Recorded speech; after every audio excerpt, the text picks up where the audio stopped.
രഥങ്ങൾ പ്രയാണം തുടങ്ങിയിട്ട് മൂന്നാമത്തെ നാളാണിത്. ദേവരഥ സംഗമത്തിനായി നാടൊരുങ്ങിക്കഴിഞ്ഞു. കൽപ്പാത്തിയുടെ അഗ്രഹാര വീഥികളിലേക്ക് ജനക്കൂട്ടം തിങ്ങി നിറഞ്ഞൊഴുകിക്കൊണ്ടെത്തിയിരിക്കുകയാണ്. പാലക്കാട്ടെ എല്ലാ വഴികളും കൽപ്പാത്തിയിലേക്ക്, കൽപ്പാത്തിയിലെ വിശാലാക്ഷി സമേത വിശ്വനാഥ സ്വാമിയുടെ മുന്നിലേക്ക്, ക്ഷേത്രത്തിന് മുന്നിലേക്ക് എത്തിക്കൊണ്ടിരിക്കുകയാണ്. നമ്മുടെ വാർത്താ സംഘം പൂർണ്ണമായും തയ്യാറാണ്.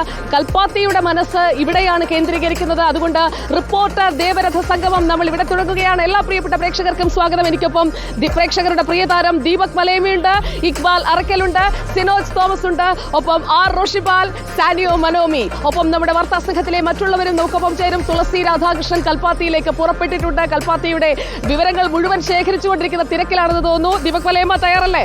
വളരെ തയ്യാറാണ്. ഇനിയിപ്പോ വരുവുണ്ട് തുളസി വരാൻ കാത്തിരിക്കുകയാണ്. തേരെത്താൻ കാത്തിരിക്കുകയാണ്. റോഷിപാൽ, ഇവിടെ തെരഞ്ഞെടുപ്പിന്റെ ഒരു തിരക്കിൽ ഇടയിലാണ് ഈ തേരുത്സവവും തെരഞ്ഞെടുപ്പും ഒന്നിച്ചു വരുമെന്നുള്ള ടെൻഷനായിരുന്നു. അത് മാറി ദേവരഥ സംഗമം കൂടി നടത്തിയിട്ടാണ് നമ്മൾ തെരഞ്ഞെടുപ്പ് ഉത്സവത്തിലേക്ക് പോകുന്നത്. ഒരു സംശയമില്ല, വലിയ ആഘോഷമാണ്. ഒന്നാമത് ആദ്യമായിട്ടാണ് കൽപ്പാത്തി രഥോത്സവത്തിന്റെ ഭാഗമാകുന്നത്. അതിന്റെ ഒരു ആവേശമുണ്ട്, പിന്നെ ഒരു വൈബാണ്. നമ്മൾ ഇവിടെ വന്നന്ന് മുതൽ പാലക്കാട്ട് എത്തിയ ആദ്യ ദിവസം മുതൽ കൽപ്പാത്തിയാണ്.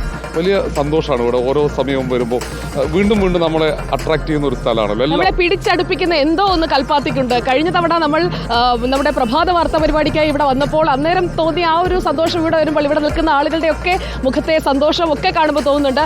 സാനിയോ, ഈ തെരഞ്ഞെടുപ്പിന്റെ ഒരു ടെൻഷനൊക്കെ മാറ്റി നമുക്കിനി ദേവരഥ സംഗമത്തിലേക്ക് മുഴുകിയാലോ? അതെ, ഞാൻ ഇത്രയേറെ നമ്മളെല്ലാവരും തന്നെ തെരഞ്ഞെടുപ്പിന്റെ ടെൻഷനിലായിരുന്നു. അതൊക്കെ മാറ്റി വെച്ചിട്ടാണ് ഇങ്ങോട്ടേക്ക് വരുന്നത്. ചില്ലാകാൻ കൂളാകാനൊക്കെയാണ് ഇങ്ങോട്ടേക്ക് വരുന്നത്.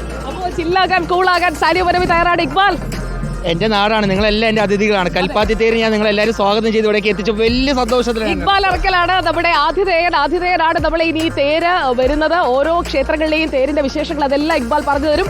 സിനോജ് ഈ തേരിൽ പങ്കെടുക്കുന്നതിനായി കോഴിക്കോട്ട് നിന്ന് എത്തിയതേ ഉള്ളൂ അല്ലേ സിനോജ്? അതെ, ഞാൻ ആദ്യമായിട്ടാണ് വരുന്നത് കൽപ്പാത്തിയിൽ. അതും പ്രധാനപ്പെട്ട ദിവസം തന്നെ എത്താൻ പറ്റി. ദേവരഥ സംഗമം കാണാൻ പറ്റുന്ന സന്തോഷമുണ്ട്.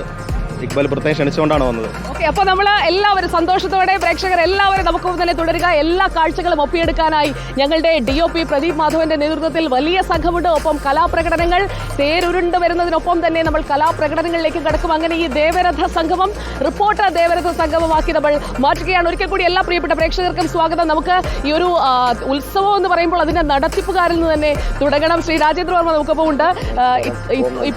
ഇപ്പോൾ ഈ ഒരു കൽപ്പാത്തിയിൽ സാധാരണ ഒരു ഉത്സവ നാളുകളിൽ കാണുന്നതിനേക്കാൾ കൂടുതൽ ആളുകൾ ഇങ്ങോട്ട് എത്തിയിട്ടുണ്ടല്ലേ? തീർച്ചയായും. അതായത് ഈ വർഷം വളരെ കൂടുതൽ ആളുകളാണ്. നമുക്ക് ഒരുപാട് സന്തോഷമുണ്ട്. അതിനെ കൂടുതലായിട്ട് ഞാൻ വെളിയിൽ നിന്ന് ആളെ വരുത്തിയതിൽ നിങ്ങൾ മീഡിയകൾക്ക് നല്ലൊരു പങ്കുണ്ട്. കാരണം ഇവിടെ വരുന്ന പലരോടും ഞാൻ ചോദിച്ചു, നിങ്ങൾ എവിടുന്ന് വരുന്നു? കോഴിക്കോട്, കൊച്ചി, തിരുവനന്തപുരം. അപ്പോൾ നിങ്ങൾ ഇലക്ഷൻ വർക്കിന് വന്നാണോ ചോദിച്ചപ്പോൾ അല്ല, ഞങ്ങൾ രാവിലെ TV തുറക്കുമ്പോൾ കാണുന്നത് നിങ്ങളുടെ തേരുമുട്ടി നിങ്ങളുടെ അമ്പലത്തിൻ്റെ പ്രദേശങ്ങളുമാണ്. അപ്പോൾ ഞങ്ങൾക്കൊരു തോന്നി എന്തായാലും ഈ സ്ഥലത്ത് ഈ വർഷം പോകണം. അങ്ങനെ കേരളത്തിന്റെ കരൾ കീഴടക്കി കൽപ്പാത്തി. തീർച്ചയായും അതിൽ ഫുൾ നിങ്ങൾ സപ്പോർട്ട് ഉണ്ടെന്ന് എനിക്ക് തീർച്ചയായിട്ടും പറയാൻ കഴിയും. തേരിനൊപ്പം ജനിച്ചു വീണ തേരുത്സവത്തിലൊക്കെ പിറന്നാൾ ആഘോഷിക്കുന്ന ഒരാളാണ് നമ്മുടെ കൂടെ നിൽക്കുന്നത്. ശരി, അതെ അറിയാം. നല്ലൊരു ഗായകനാണ്. നിങ്ങളെ പരിചയപ്പെട്ടിട്ടുണ്ടാവും. ഇവർ പരിചയപ്പെടുത്തിയിരുന്നു ഇതിനു മുമ്പ് TV ചാനലിലൂടെയൊക്കെ കണ്ടിട്ടുണ്ടാവും അവരുടെ പ്രോഗ്രാമൊക്കെ. നല്ലൊരു ഗായകനാണ്. നിങ്ങളെല്ലാവരും പ്രോത്സാഹിപ്പിച്ച് അദ്ദേഹത്തെ വളർത്തിയെടുക്കണമെന്ന് ഞാൻ അഭ്യർത്ഥിക്കുന്നു കൽപ്പാത്തിക്ക് വേണ്ടി. അപ്പോൾ നമുക്ക് ഉത്സവത്തിന്റെ വിശേഷങ്ങളിലേക്കൊക്കെ വരുന്നതിന് മുമ്പ് ദീപകിന്റെ പാട്ട് ഇഷ്ടമല്ലേ? വളരെ ഇഷ്ടമാണ്. ഇഷ്ടമാണ്. ദീപക് പാടുമോ അതോ വിഷ്ണു പാടണോ? ഞാൻ പാടിയപ്പോൾ ഇവരെല്ലാം പാടുപെടുന്നു. അതെ, നല്ല ബോധ്യമുണ്ട്. കണ്ടുകെട്ട് നല്ല ബോധ്യമായി. അപ്പൊ നമുക്ക് നമ്മുടെ വിഷ്ണുവിലേക്ക് കടന്നാലോ? പിന്നെ നമ്മൾ കാത്തിരിക്കുകയാണ് വിഷ്ണുവിന്റെ. അപ്പൊ നമുക്ക് കൽപ്പാത്തി ദേവരഥ സംഗമത്തിലേക്ക് പോകുന്നതിന് വിഷ്ണുവിന്റെ ഒരു പാട്ടോടെ തുടങ്ങാം. ഒരുപാട് സന്തോഷം. ഓം നമഃശിവായ. കഴിഞ്ഞ ഒരു കോഫി വിത്ത് സുജി ചേച്ചി എന്നുള്ള പ്രോഗ്രാമിൽ നമ്മൾ വന്ന് പങ്കെടുത്തു. എനിക്ക് അന്ന് ഈശ്വരാനുഗ്രഹം കൊണ്ട് 2 വരിയാണെങ്കിലും പക്ഷേ പ്രേക്ഷകരെല്ലാവരും അത് ഒരുപാട് സ്നേഹത്തോടു കൂടിയാണ് അത് ഏറ്റെടുത്തത്.